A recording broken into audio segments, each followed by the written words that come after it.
Barabani block Trinamool Congress কার্যালয় কার্যত এখন রণসজ্জার একটি অন্যতম স্থান। রাজনৈতিক যুদ্ধে 1 ইঞ্চি জমি ছাড়তে নারাজ তৃণমূল কংগ্রেস। 2021-এ 24,000 ভোটের ব্যবধান নয়, ব্যবধান বাড়াতে হবে 50,000-এর প্রতিজ্ঞা গ্রহণ করেছে তৃণমূল কংগ্রেস এবং প্রতিটি কর্মী থেকে শুরু করে নেতৃত্বরা। বারাবণী বিধানসভার তৃণমূল কংগ্রেস প্রার্থী বিধান উপাধ্যায়ের সমর্থনে রণসজ্জায় সজ্জিত হয়েছে বারাবণী ব্লক তৃণমূল কংগ্রেস দপ্তর, যেখানে নতুনভাবে মেরাপ বাঁধা হয়েছে। নেতা কর্মীরা বসছেন, সেখানে সরা পরামর্শ করছেন কোথাও কোনো ফাঁক রয়েছে কিনা, কিভাবে রণসজ্জাকে সজ্জিত করতে হবে, কি নীতি গ্রহণ করতে হবে, চুল চেরা বিশ্লেষণ করছেন। এবং পাশাপাশি মমতা ব্যানার্জি, অভিষেক ব্যানার্জির ব্যানারে পোস্টারে 6 লাভ করা হয়েছে এবং সেগুলি আগামী দিনে কাউন্টডাউন শুরু হয়ে গেছে। প্রতিটি মোড়ে, প্রতিটি জনবহুল এলাকায় টাঙানো হচ্ছে। নির্দেশ দিচ্ছেন কর্মীদের বারাবণী ব্লক তৃণমূল কংগ্রেস সভাপতি অসিত সিংহ। তিনি বলেছেন 50,000 ব্যবধান চাই এবার। প্রতিটি কর্মীকে নির্দেশ দিচ্ছেন প্রার্থী বিধান উপাধ্যায়কে 50,000 ভোটে জেতাতে হবে এবার।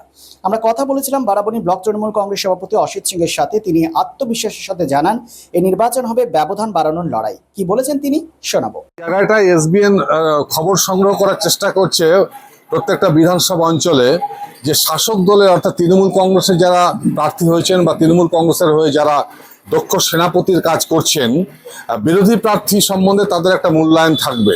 কারণ যে বিরোধী গণতন্ত্রের বিরোধিতার একটা স্থান রয়েছে, তাই স্বাভাবিকভাবে বিরোধী প্রার্থীরও মূল্যায়ন করাটা শাসক দল বা বর্তমানে তৃণমূল কংগ্রেসের একটা অন্যতম কাজ বলে আমরা মনে করছি। এবং সেই লক্ষ্যেই আমরা কথা বলবো বারাবণী বিধানসভাতে তৃণমূল কংগ্রেসের টানা 4র্থবারের প্রার্থী বিধান উপাধ্যায়ের একজন প্রধান সেনাপতি বলা যেতে পারে, যিনি সামনে দাঁড়িয়ে নেতৃত্ব দিচ্ছেন বারাবণী ব্লককে তৃণমূল কংগ্রেসের হয়ে, অসিত সিং। তার সাথে আমরা কথা বলবো। অসিত বাবু, গণতন্ত্রে এটা একটা শিষ্টাচার যে বিরোধী প্রার্থী যারা রয়েছে তাদের সম্বন্ধে একটা মূল্যায়ন থাকা দরকার। ব্যক্তিটি কে, কেন তাকে মানুষ পছন্দ বা অপছন্দের তালিকায় রাখছে, আপনাদের মূল্যায়নটা কি? দেখুন, ওনারা তো বারবার ওনার ফ্যামিলি থেকে ক্যান্ডিডেট বিজেপির হচ্ছে এবং ওদের দুবার পরাজিত হয়েছেন। ওরা তৃতীয়বারের জন্য ওনারা লড়ছেন। তো আমরা কিন্তু এখন যে লড়াইটা হচ্ছে সেটা নিজেদেরই লড়াই, নিজেদের মধ্যে, যে আমরা ভোট পার্সেন্টেজ কীভাবে বাড়ানো যায়।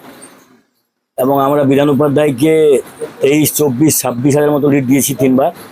এবার আমাদের টার্গেট থাকবে, যেটা আমাদের অভিষেক বন্দ্যোপাধ্যায় বেঁধেও দিয়েছে টার্গেটটা, আপনারা করে দিয়েছে, যে 40,000-এর উপর ভোটে এবার এমএলএকে জেতাতে হবে। তো নিশ্চয়ই সবার একটাই টার্গেট আছে আমাদের দুটো পুরো বিধানসভা মিলে, যে এমএলএকে 40 থেকে 50,000 ভোটে আমাদেরকে এবারে জেতাতে হবে। টোটাল 91 লক্ষ নাম বাদ গিয়েছে এবং এই যে অ্যাডজুডিকেটেড 27 লক্ষ নাম বাদ গিয়েছে, তার মধ্যে হিন্দু মুসলিম উভয় সম্প্রদায়ের মানুষজন রয়েছেন। আপনার কি মনে হয় এসআইআর যে বিভ্রান্তিকর একটা পরিস্থিতি সৃষ্টি হয়েছে, সেই ডিভিডেন্ডকে তৃণমূল কংগ্রেস তুলতে পারবে? দেখুন, আপনারা ওরা সংখ্যালঘু সম্প্রদায়কে বেশি টার্গেট করেছে। আপনারা দেখবেন মুর্শিদাবাদ বলুন, মালদা বলুন, 24 পরগনা বলুন, বর্ধমান বলুন, এমনকি দিদির ভবানীপুর বলুন, নন্দীগ্রাম বলুন, ম্যাক্সিমাম কিন্তু যে ভোটটা কেটেছে সংখ্যালঘু সম্প্রদায়ের ভোট কেটেছে। সাথে সাথে আপনার SC STরও প্রচুর ভোট কাটা গেছে এবং মতুয়া রাজবংশী তাদেরও ভোট কেটেছে। আমরা দেখলাম যে আমার ব্লকে মোটামুটি জুডিশিয়াল যেটা ছিল সেটা 1200 মোটামুটি নাম কেটেছে আমার, এবং সালানপুরও প্রায় 2000+। মানে আমার দুটো ব্লক নিয়ে প্রায় 3,500 নাম এবারে গেছে। টোটাল প্রায় আমাদের প্রায় 35,000 নাম কাটা গেছে আমাদের বিধানসভা থেকে। রাজনীতির একটা প্রেক্ষাপট থাকে, যে প্রেক্ষাপটের উপরে দাঁড়িয়ে মানুষ আগামী দিনের সমাজনীতি অর্থনীতিকে সুচিন্তিতভাবে নিয়ন্ত্রণ করে মানুষের স্বার্থে। এই সমাজনীতি এবং অর্থনীতি গঠনমূলক করার ক্ষেত্রে আপনাকে যদি এই প্রশ্নটা করা হয়, মোদি ভার্সেস মমতা, মোদির থেকে মমতার এই সামাজিক দৃষ্টিভঙ্গিটা কোন পর্যায়ে রয়েছে, যে কারণে আপনারা তৃণমূল কংগ্রেসকে আদর্শ বলে মনে করছেন? মমতা ব্যানার্জির সঙ্গে ভারতবর্ষে কোনো পলিসিয়ানদের তুলনাই চলে না।